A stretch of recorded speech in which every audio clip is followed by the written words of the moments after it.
What's going on YouTube? Yu-Gi-Oh player here. Let's go ahead and get in my 2017 Monster Mash deck profile.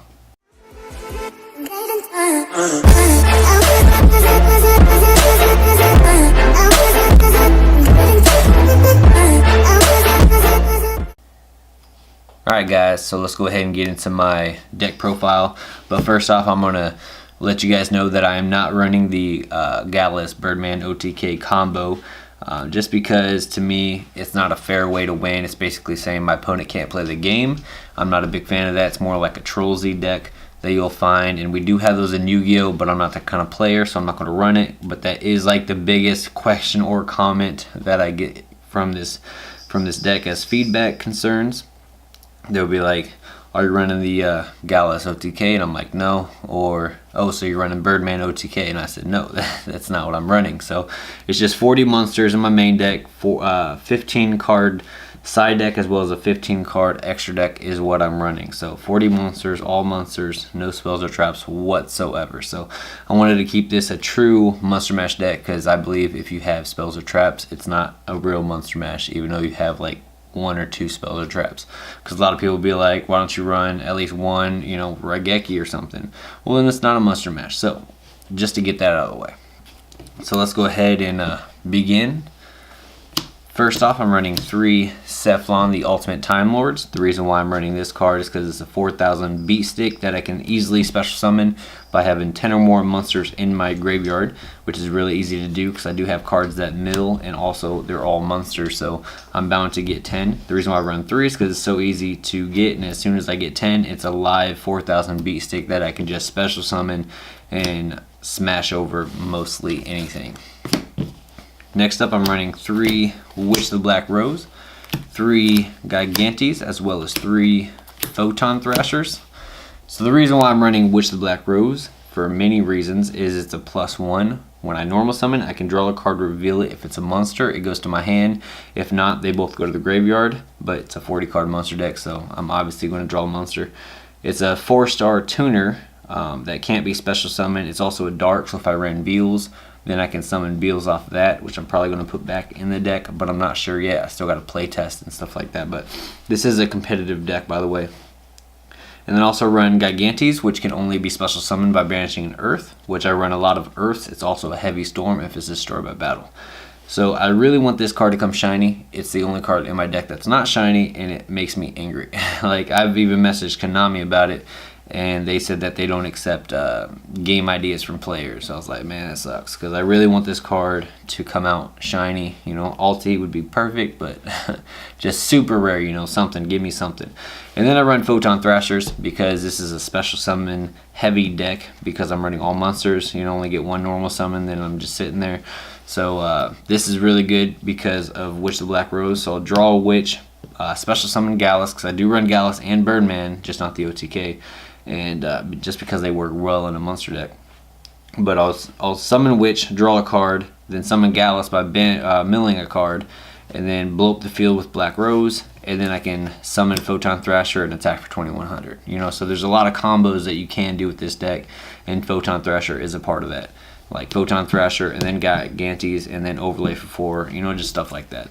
The only time Witch the Black Rose comes cloggy is when I draw like a Photon Thrasher and Witch, because I want to summon Witch to get her effect off, but at the same time I can make an Exceed or Synchro play if I summon Photon Thrasher first. So then it gets kind of bad, but that doesn't happen too much, but it does happen. Alright, so then next up we got 3 TG Strikers, as well as 3 Gallis the Star Beast. So the reason why I want a TG Striker, because it's a special summon obviously, if my control opponent is a monster and I do not. And also it's a tuner. And then Gallis, because it does damage by milling cards from my deck to the graveyard to special summon itself. So that's just amazing, because first off, like, it does everything that I need it to do. Like, I reveal it, I mill the top card of my deck, which is mill power, and they take damage for that monster, and then I special summon a level 3. So it helps for my Exceed 3 plays, as well as my TG Striker and Gallis, so Synchro for 5s.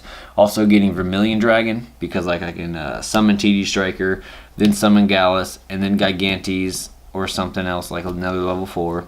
And then I can Synchro for 9, which is Vermillion Dragon, Vermillion Dragon's effect to send or banish TD Striker from my graveyard to pop a card on the field. So mini combos. These are just combo play based pieces right here, so they're very good in this deck. And I'm going to keep them at 3. There's like no other way to do it.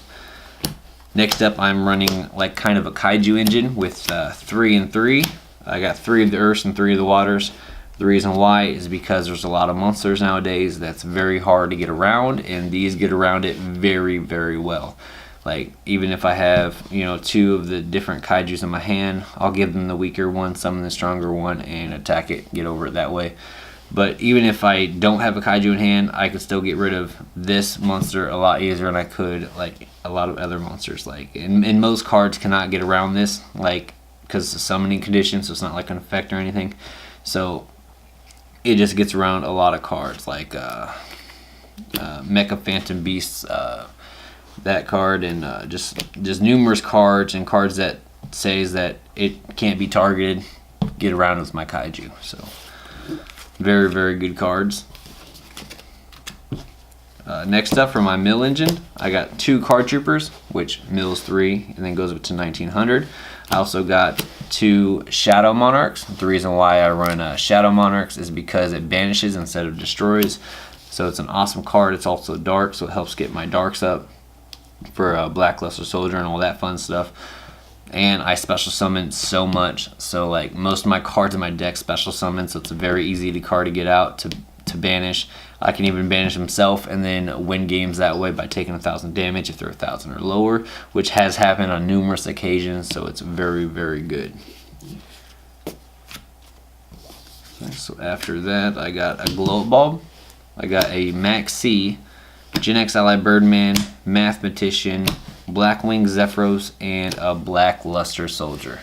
So these are my one-ofs that I got that's not a part of any certain combination kind of thing. So I got my Blackluster Soldier. I run some lights and darks, so why not? But the only sad part about this card is since it's at 1, I usually always mill it. Like every single duel, I'll never draw it, I'll always mill it with either Gallis or Card Trooper, so that kind of sucks. Or even Glow Bulb. It's just I never see it, I always mill it. But when I do see it, it comes very good handy, and it comes clutch. Then I got my Blackwing Zephyros. I love using this card in combination with Gallis the Star Beast, because like it'll be in the grave, and then I'll summon Gallis, then bounce Gallis back, summon Blackwing, and then I can either use Gallis again or just wait. And it helps for like Witch of Black Rose plays. Play Witch, draw a card, summon Gallis, don't want to blow up the field. So then I'll bounce Gallis back, play Blackwing Zephyros, and then sync or overlay for 4. So like I said again, and before, there's a lot of combos that I can do with this deck. Mathematician, main targets Blackwing Zephyros and Glow Bulb. So usually what I'll do though is play Mathematician, send Glow Bulb, and then use Glow Bulb's effect, summon itself, sync for 4, go on Old Entity Hastorr, and just sit on a 2300 beater just for 1 card. So Mathematician, very good. Genex Ally Birdman, the same principle as Blackwing Zephyros. Like I'll use Gallis to bounce itself back, play Blackwing, and then play Gallis again, overlay for 4, go into Dante or Leviar, and then bring back a banished earth that I usually banish. So good card. Maxx, everybody's saying it's going to get banned. I really hope not, because this deck does need draw power, and Maxx helps the draw power move along, and just a really good card. And I just picked this up, so I really hope that Maxx does not get banned. Really need that card, or at least Konami give us some other draw engine type monster cards besides cards that just like injure phase, like card D and stuff like that. Like, yeah, it's draw power, but it just hurts the deck so much, because I'd have to have a battle fader to recuperate from OTKs and stuff. So then a Glow Bulb, because it mills and it special summons and it's a tuner and it's an earth and all the above. So just a really good card to have. Great combo piece. Not much more to say about it. Alright, then I play 3 Battle Fader. So the reason why I play Battle Fader over Swift Scarecrow, because I actually like Swift Scarecrow better for the most part, because it goes directly to the graveyard to help build monsters for Sephylon, the Ultimate Time Lord. It's also an Earth, so it's good for Gigantes and all that fun stuff. The only reason why I don't and run Battle Fader instead is because Battle Fader stops more monsters than Swift Scarecrow does. So that being said, Swift Scarecrow negates the monster's attack. A lot of monsters nowadays say cannot be affected by monster effects or card effects, so Swift Scarecrow at that point is essentially useless to me. So with Battle Fader, what it does is it special summons it ends the battle phase. So that's the reason why I chose Battle Fader more. I just wish it went to the graveyard instead of getting banished. But it is a dark, so if I do mill it like off of Gallis or something, which I hate doing by the way because they only take 200 damage and it infuriates me, but if I do mill it with Card Trooper or something else too, it is a dark for a dark target. So that's the reason why I run Battle Faders. 2 Tragoedias. So this helps me a lot because I try to maintain hand, which makes this card even that much better. It's a level 10, so it's good for milling with Gallis because it takes 2,000 instant damage, which is very nice. It also takes my opponent's monsters, and I can manipulate its level via a monster in my graveyard to overlay or synchro with. So it's just a very good combo play piece as well. So I'm going to run that at 2. And then I got 1 Gorz, the Emissary of Darkness. So the reason why I run Gorz is because it's a 2700 beater that I get if they attack directly. Also, if I do effect damage, but if they attack directly, then I get a token for the damage I took. And I've noticed that a lot of people actually attack with their highest monster first, so I get a pretty decent sized token that it's hard for them to get around, or I should say harder to get around than just a Gorz. So that's really good too. It's also a dark, so a dark target. So yeah, I definitely want to run the 1 Gorz. So I run 6 hand traps, you could say, because I don't like to run stall decks, so I just kept it simple, sweet, straight to the point with 3 Battle Faders, 2 Trags, and a Gorz. So that is the main deck, 40 cards. So let's go ahead and get into the extra deck. So I run one of those. The reason why I run this is because Battle Fader and TG Striker makes it. And then once I make it, I can synchro using her, because she is a tuner, with a card that's in my hand as the other material.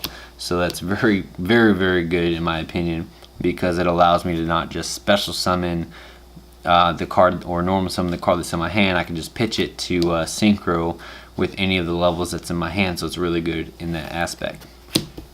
Then I got Old Entity Hastorr, which is my synchro for 4, which I use Mathematician mainly to get out. And the reason why I run this is because once it leaves the monster zone, I can equip it to my opponent's monster, and once equipped, then I take it can't do anything basically. It's just there, and can't use this effect, can't attack, and all that fun stuff. Then once it leaves the field, for any reason, I take control of that monster. So it's just so good, too good not to have. So the reason why, that's why I have 1. A lot of people question me about this card. They're like, why do you run that? Because I think it's underestimated. Then I run a Catastor, because to me this is the best 5 out there and for my deck. Then a Brio, which I love using because I can have Sephylon, another card in my hand, 9 cards in my monster zone. I need that 1 more. Pitch a card to bounce a card to the owner's hand, even a Gallis if need be, to summon Sephylon, swing for game. So then a Battle Fader. Then I got a Black Rose Dragon, which is my favorite card in the game, by the way. I've been known to blow up my own field starting the game, like my first turn. The first turn of the game, I'll just blow up the field just because I can. But that was back then when I ran 3 of them, and they were easy to get, but now I only run the 1. So I try to use it conservatively, only when I have to, when they have board presence, and then I'll try to destroy it, and then summon Photon Thrasher or something right after to attack still, or Gigantes. Stardust Dragon, which is what I replace Beals with. The only reason why I replace Beals for right now is because it seems like there's a lot of stuff that gets around Beals nowadays. Cards that bounce it back to the hand, in this case extra deck and stuff like that, so or banishing. So that's the reason why I got rid of Beals. Vermillion Dragon, because I can use this effect right away to pop a card. Also it's a 9, and I run to the conclusion that I can make 9s really, really easy in my deck, so that's the reason why I got Vermillion Dragon. Leo, because it can't be targeted. Stardust Eater, just because. It's a level 11. And then I have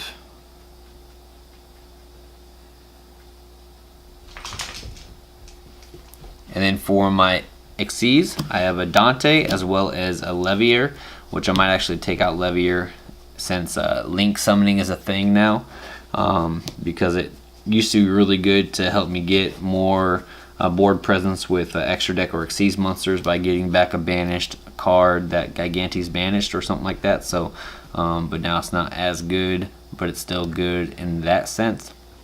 Dante is for mill power. Minerva in 101. Minerva, mill power, and 101 to take my opponent's stuff. And you know, who doesn't like to take your opponent's stuff? Number 39 Utopia, as well as Utopia the Lightning. So the reason why I run this is because I came into the conclusion where they would have like very high attack monsters, or I can, you know, they have a low monster with like 1,000 or less attack, make it attack for 4k damage. So it's very good because it goes to 5k.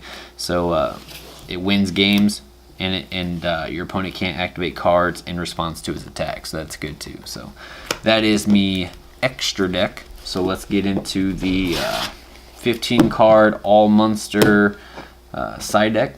I'm pretty sure there's 15 cards in here. If not, I gotta add a couple. I know there's a couple that I still need. So, but got my 3 Dark Magician Girl tokens, and then I got a Thunder King for a lot of decks that special summon and have to dig into their deck to play the game. That's when I'll play Thunder King. 2 Electric Viruses, as well as 2 Puppet Plants to take warriors, if I face them, dragons, spellcasters, and all that stuff. That's what those are for. I'll side in those, try to take my opponent's stuff, and then do something with them. 2 Flying Seas, my bad. 2 Flying Seas for decks that rely on Xyz summoning. They special or whatever, and then I summon that to their side, and they just can't Xyz summon, which is really good because a lot of decks and most decks do Xyz summon a lot. So the only thing now is, since link summoning is a thing, they can use that to just make a link and then still Xyz summon, so that may be an issue. 2 Frost Monarchs, which is basically to side out Shadow Monarchs if they play a lot of spell and traps that I do not like Mirror Forces and stuff like that. I'll just side those out to pop those because they get rid of 2 of them. And yeah, so that's basically why I run the Frost Monarchs. 3 Swift Scarecrows. So the reason why I run Swift Scarecrows, if I'm playing a very OTK oriented deck where they rely on OTKs to win, so they try to like span the board and then use all their resources, try to get an OTK, I'll stop it, and then hopefully next turn, since they, you know, used up all their resources, I can Black Rose the Field or something and just, you know, go ham from there. So I'd side in those, so I'd have 3 Battle Faders and 3 Swift Scarecrows in my deck. Last but not least, 3 Trap Eaters for stuff like Skill Drain, because Skill Drain sucks when you're playing this deck and somebody activates it. You just want to get up and punch them in the face. And some other traps that may affect you, you can just activate Trap Eaters, such as stuff that makes you mad, like if they play Macrocosmos or something, you can destroy it to special summon. Alright guys, so that's my deck profile for today. If you liked this video, please comment, rate, and subscribe. So be sure to hit that like button if you liked, and then subscribe if you want to see more awesome Yu-Gi-Oh content, because at the time of making this video I have 0 subscribers. I'm trying to move up in the world, and then I plan to bring some deck profiles of future related decks that I'm working on currently right now. Like I'm trying to work on a competitive Toon deck that I plan to release here soon once I get all the cards almost complete. So yeah, so I will catch you guys later. Alright, peace.